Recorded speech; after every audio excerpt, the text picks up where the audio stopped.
साथियों, आज हम वाल्मीकि रामायण के 27वें सर्ग की कथा सुनेंगे। इसमें विश्वामित्र जी ने श्री रामचंद्र जी को बहुत से दिव्यास्त्र प्रदान किए हैं। इसमें सभी दिव्यास्त्रों का वर्णन भी आता है। जैसा कि मैंने पिछले सर्गों के पाठ में आपको बताया था कि वैष्णव हमेशा भगवान श्री रामचंद्र जी से कोई ना कोई संबंध जोड़ना चाहता है, चाहे वो पिता पुत्र का संबंध हो, चाहे भाई भाई का संबंध हो, चाहे सखा का संबंध हो, चाहे गुरु शिष्य का संबंध हो। विश्वामित्र जी ने सोचा कि मैं इनसे कौन सा संबंध जोड़ूं, तो उन्होंने उन्हें शिक्षा देकर उन्हें अपना शिष्य बना लिया और उनके गुरु बन गए और गुरु शिष्य का संबंध जोड़ लिया।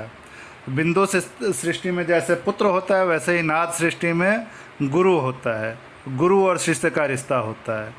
तो एक तरह से ये भी कह सकते हैं कि उन्होंने पिता और पुत्र का संबंध जोड़ लिया।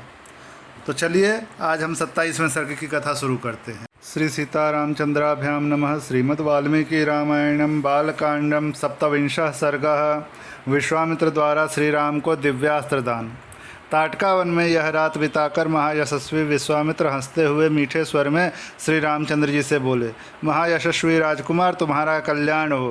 ताटका वध के कारण मैं तुम पर बहुत प्रसन्न हूँ, अतः बड़ी प्रसन्नता के साथ तुम्हें सब प्रकार के अस्त्र दे रहा हूँ। इनके प्रभाव से तुम अपने शत्रुओं को, चाहे वे देवता, असुर, गंधर्व अथवा नाग ही क्यों न हो, रणभूमि में बलपूर्वक अपने अधीन करके उन पर विजय पा जाओगे। रघुनंदन, तुम्हारा कल्याण हो। आज मैं तुम्हें वे सभी दिव्यास्त्र दे रहा हूँ। वीर, मैं तुमको दिव्य एवं महान दंड चक्र, धर्म चक्र, काल चक्र, विष्णु चक्र तथा अत्यंत भयंकर ऐन्द्र चक्र दूंगा। नरश्रेष्ठ राघव, इंद्र का वज्रास्त्र, शिव का श्रेष्ठ त्रिशूल तथा ब्रह्मा जी का ब्रह्मशीर नामक अस्त्र भी दूंगा। महाबाहो, साथ ही तुम्हें एशी का अस्त्र तथा परम उत्तम ब्रह्मास्त्र भी प्रदान करता हूँ। ककुत्स कुलभूषण, इनके सिवा दो अत्यंत उज्ज्वल और सुंदर गदाएं जिनके नाम मोदकी और शिखरी हैं, मैं तुम्हें अर्पण करता हूँ। पुरुष सिंह, राजकुमार राम, धर्मपाश, कालपाश और वरुण पाश भी बड़े उत्तम अस्त्र हैं, इन्हें भी आज तुम्हें अर्पित करता हूँ। रघुनंदन, सूखी और गीली दो प्रकार की आशनी तथा पिनाक एवं नारायण अस्त्र भी तुम्हें दे रहा हूँ। अग्नि का प्रिय आग्नेय अस्त्र, जो शिखरास्त्र के नाम से भी प्रसिद्ध है, तुम्हें अर्पण करता हूँ। अनघ अस्त्रों में प्रधान जो वायव्यास्त्र है, वह भी तुम्हें दे रहा हूँ। ककुत्स कुलभूषण राघव, हैशिरा नामक अस्त्र, क्रौंच अस्त्र तथा दो शक्तियों को भी तुम्हें देता हूँ। कंकाल, घोर मूसल, कपाल और किंकिणी आज सब अस्त्र जो राक्षसों के वध में उपयोगी होते हैं, तुम्हें दे रहा हूँ। महाबाहो राजकुमार, नंदन नाम से प्रसिद्ध विद्याधरों का महान अस्त्र तथा उत्तम खड्ग भी तुम्हें अर्पित करता हूँ।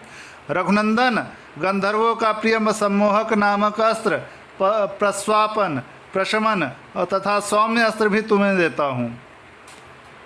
महायशस्वी पुरुष सिंह राजकुमार, वर्षण, शोषण, संतापन, विलापन तथा कामदेव का प्रिय दुर्जय अस्त्र मादन, गंधर्वों का प्रिय मानवास्त्र तथा पिशाचों का प्रिय मोहनास्त्र भी मुझसे ग्रहण करो। नरश्रेष्ठ राजपुत्र महाबाहु राम, तामस, महाबली, सौमन, संवर्त, दुर्जय, मौसल, सत्य और माया में उत्तम अस्त्र भी तुम्हें अर्पण करता हूँ। सूर्य देवता का तेजः प्रभ नामक अस्त्र, जो शत्रु के तेज का नाश करने वाला है, तुम्हें अर्पित करता हूँ। सोम देवता का शिशिर नामक अस्त्र, त्वष्टा विश्वकर्मा का अत्यंत दारुण अस्त्र, भग देवता का भी भयंकर अस्त्र तथा मनु का शीतेशु नामक अस्त्र भी तुम्हें देता हूँ। महाबाहु राजकुमार श्री राम, ये सभी अस्त्र इच्छानुसार रूप धारण करने वाले, महान बल से संपन्न तथा परम उदार हैं, तुम शीघ्र ही इन्हें ग्रहण करो। ऐसा कहकर मुनिवर विश्वामित्र जी उस समय स्नान आदि से शुद्ध हो पूर्वाभिमुख होकर बैठ गए और अत्यंत प्रसन्नता के साथ उन्होंने श्री रामचंद्र जी को उन सभी उत्तम अस्त्रों का उपदेश दिया, जिन अस्त्रों का पूर्ण रूप से संग्रह करना देवताओं के लिए भी दुर्लभ है। उन सबको विप्रवर विश्वामित्र जी ने श्री रामचंद्र जी को समर्पित कर दिया। बुद्धिमान विश्वामित्र जी ने ज्यों ही जप आरंभ किया, त्यों ही वे सभी परम पूज्य दिव्यास्त्र स्वतः आकर श्री रघुनाथ जी के पास उपस्थित हो गए। और अत्यंत हर्ष में भरकर उस समय श्री रामचंद्र जी से हाथ जोड़कर कहने लगे, परम उदार रघुनंदन, आपका कल्याण हो। हम सब आपके किंकर हैं। आप हमसे जो जो सेवा लेना चाहेंगे वह सब हम करने को तैयार रहेंगे। उन महान प्रभावशाली अस्त्रों के इस प्रकार कहने पर श्री रामचंद्र जी मन ही मन बहुत प्रसन्न हुए और उन्होंने ग्रहण करने के पश्चात हाथ से उनका स्पर्श करके बोले, अब आप सब मेरे मन में निवास करें। तदनंतर महातेजस्वी श्री राम ने प्रसन्न चित्त होकर महामुनि विश्वामित्र को प्रणाम किया और आगे की यात्रा आरंभ की। इस प्रकार श्री वाल्मीकि निर्मित आर्ष रामायण आदि काव्य के बालकांड में 27वां सर्ग पूरा हुआ।